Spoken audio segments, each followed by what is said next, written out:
It's funny because I'll tell people, I work at Google.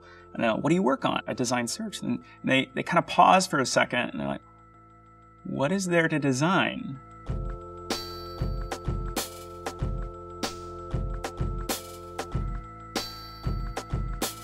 Design is a balance between a number of things. The utility, the usability, and the beauty. I think you kind of require those three ingredients. One of the first things that I did when I joined the search team was that I said that search was too slow.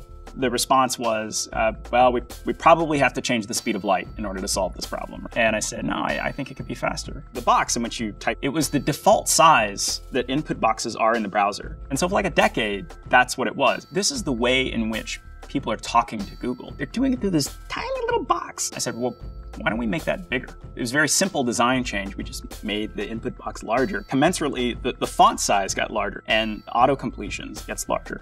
And people started noticing them more. By noticing them more, they actually started using it more. They were actually able to get to the answer they wanted faster just by tweaking the size of this box. There's lots of things that look very small that you might not notice that we changed to make the experience better. Over time, it actually really adds up. I still think it's too slow. That's why we're investing so heavily in the voice experience, because it's actually much easier to ask more complicated questions than if you had to type them in, particularly if you have to type them in on a phone. As you speak, the words are appearing, and it feels so fluid and fast. Once you start removing these speed bumps, even if they're tiny speed bumps, you're just getting them out of the way, that's pretty transformative. Arthur C. Clarke has a famous quote, any sufficiently advanced technology is indistinguishable from magic. To make magic is to actually make the technology go away. That's what I see my job is to craft experiences that just work.